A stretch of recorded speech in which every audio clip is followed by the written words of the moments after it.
Hello guys, nandito ako ngayon sa Upper Mga Tawiri Dam campsite. Dito sana ako magka-camping kahapon, Sabado. Linggo na ngayon.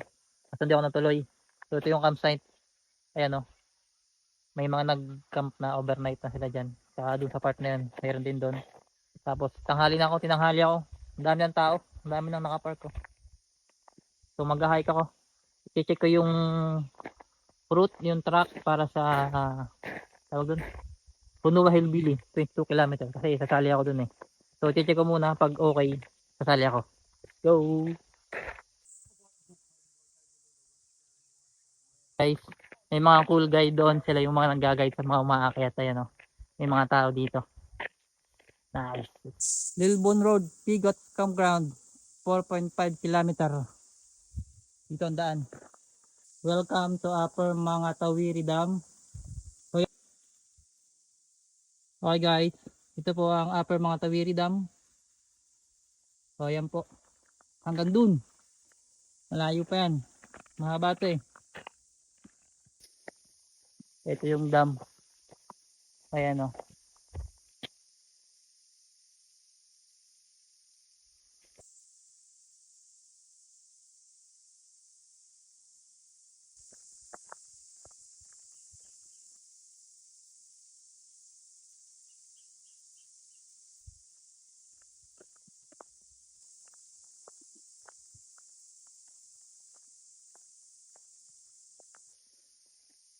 Ang ganda ng daan o. Grabe. So yun guys, 3.5 kilometers na ako naglalakad. Kung makikita nyo, nangangain na ako ng damo. Medyo sumasakit na yung paa ko. Gravel kasi yung dinadaanan eh. Tinatawag na tayo ng bundok. Woo! Yan guys, ito yung Ernest Track. Yan, papunta doon. Yan o, may peace advice. 1 hour na ako naglalakad, 5 kilometers. So dito ako pupunta sa challenge track. Ito kasi, ito yung part ng 22 kilometer half marathon trail. Trail run and walk. Pero ako maglalakad lang ako. Hindi ako makatakbo eh. Let's go, pasok tayo sa gubat. Ang dinaanan ko kanina, pure gravel road yun eh, kasi water care line yun eh. Ito, may truck pa din naman, ayan o. Kaso maggubat na. Wala pa akong pahinga.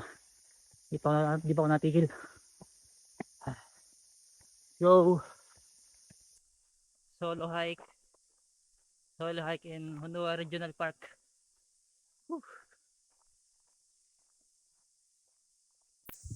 Okay guys, ito na yung challenge track. So categorized at siya, advanced track na siya. Hindi na siya easy, hindi siya pang beginner. Tapos yan o, may kulilis. Ayan o, kulilis. Okay guys, papasok na ako dito sa challenge track. Bali bike track talaga to, pero kasali kasi siya, itong route na to, kasali dun sa 22k marathon, half marathon, kaya sinusurvey ko lang. Puro akit pala. So yung daan ganito, hindi siya ganoon ka-maintain, pero siguro March pa kasi yung March pa yung event, so March pa naman yung event, so may time pa yung mga organizer para maayos tong track. Kahingil yun ah.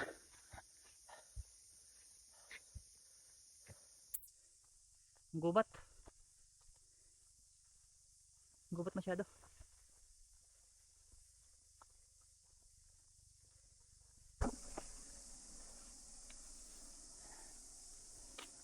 Gubat talaga oh. Hindi siya katulad ng mga dating hike na ginawa ko.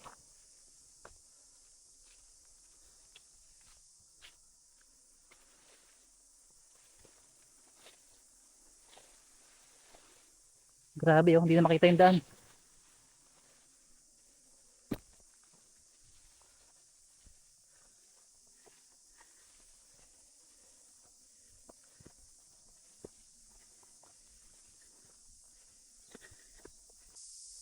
Whew.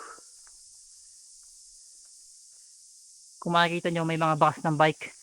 Kasi kanina may nakasalubong na akong tatlo na nagbike dito. Doon pa sa baba. Doon sa may sa waterline road pa. Alam ko galing sila dito kasi mountain bike gamit nila. Yung mga trail bike.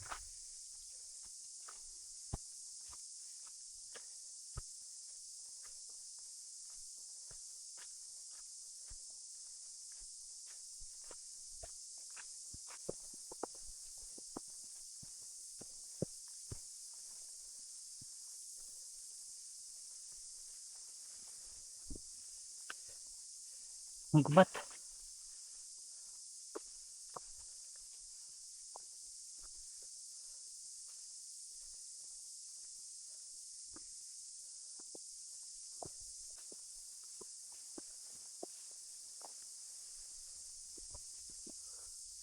Wala pa ako sa kalahati.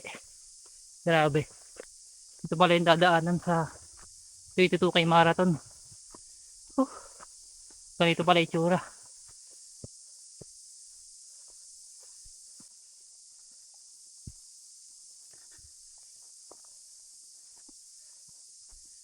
Mahigit isang oras na akong lalakad. Wala pa nang nakakasalubong. Kanina doon sa baba meron. Pero dito sa track, sa trail, wala pa. Maaga pa kasi.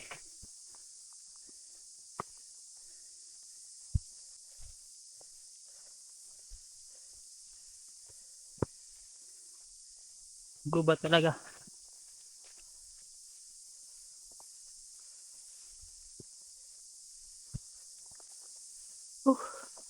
Sana ako ng pawis.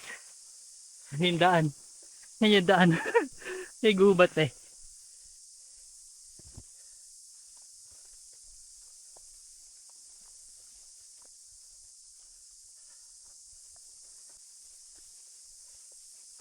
Ito na yung pinaka extreme, pinaka malapit na hike ko. Kasi yun, niyadalan ko puro gubat. Hindi maintain yung track. Bike track naman kasi to eh. Hindi to hiking track.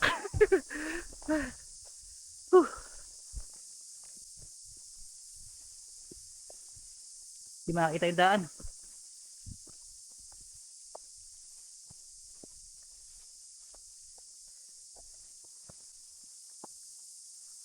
Ayan yung view ko, ang ganda ng view. Pero hindi adaan ko ganito. Ang gubat. 1 hour and 40 minutes na ako naglalakad. Kung hindi ganito kagubat yung daan. Hindi ko kasi makita yung daan, yung layak. Dahil kakakbangan ko eh. Kasi yung gubat. Medyo mabagal ako. Pero kung malinis-linis lang konti. So sana bago mag-event, malinis lang mga organizer para safe. Katulad nito. Dito sa daan may nakatumbang puno. Sana maayos ng organizer to. Pero alam ko syempre, ayusin nila to. Look at the view guys.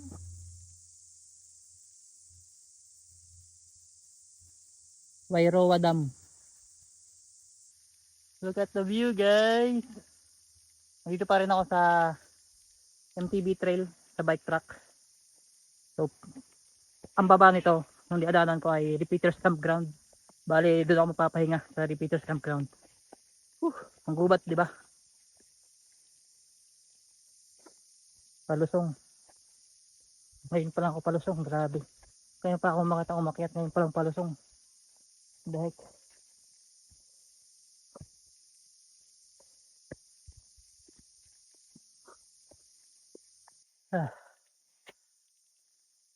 sa gitna naman ng gubat. Sa gitna naman po ng gubat si Tito King. Pinapagod ng sarili. Ay nako. Nakangati na ako. Grabe ang gubat.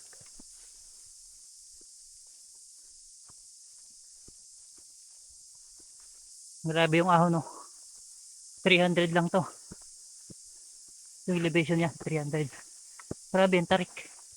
Ang tarik na, ang gubat pa.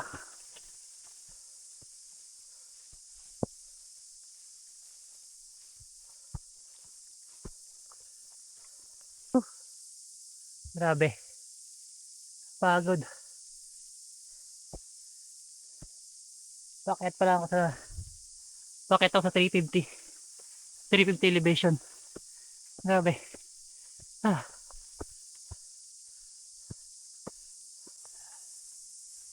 grabe. Napakalupit pala nito. Napakalupit pala ng hobby na naisip ko. Napakalupit ng aking naulutan. Kita nyo naman yan. Kung saan na ako sumuot. Ay nako, ang layo pa. Halos nangangalhati pa lang ako. Ang sabi.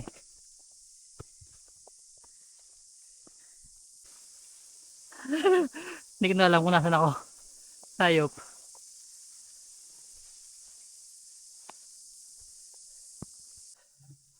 Okay guys. Nandito na ako. Palabas na ako. Malapit na ako dito sa Repeaters Campground. Ayan. Pagod, grabe. So yun guys.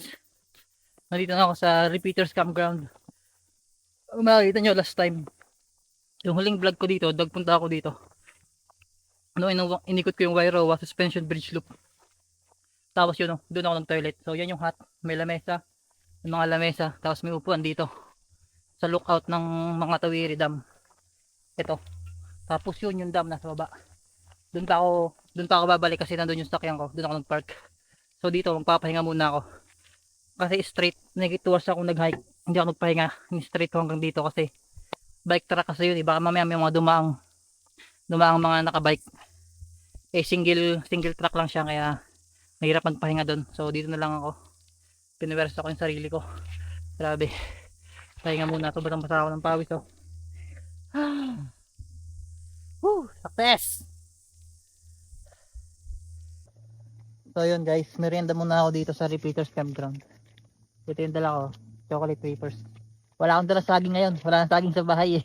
Hindi pa nakapag-grocery. Okay guys, nakapagpahinga na ako dito sa Repeaters Campground. So ayan, ito yung campground. Nasa baba, yun yung upper mga Tawiri Dam. Diyan ako nag-park kanina. Diyan sana ako magkakamping kahapon kasi di ako pinayagan ng girlfriend ko eh. Kasi nandun siya sa bahay ngayon. Ano siya sa Kwan sa Batangas.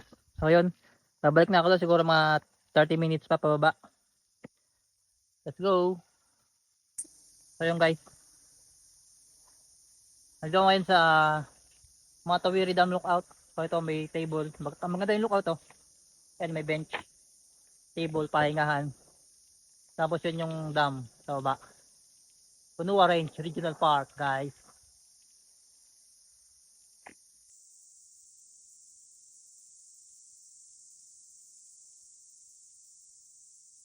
Okay guys, bali pababa na ako. Pababa na ako sa car park. 30 minutes pa ata bago makarating doon, hindi ko sure.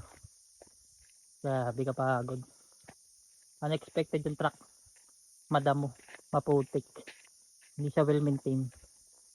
Mukhang pag sumali ako sa Punua Hillbilly 22 km, may hirapan ako. Pero 9 hours naman yung allotted time.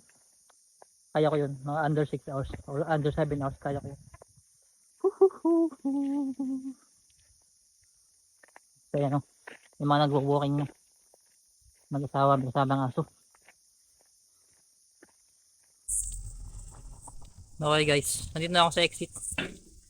So yan o, New Zealand things. Kailangan nating mag-brush.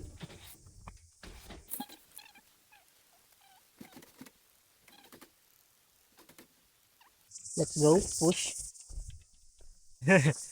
Okay guys, nandito na ako sa car park.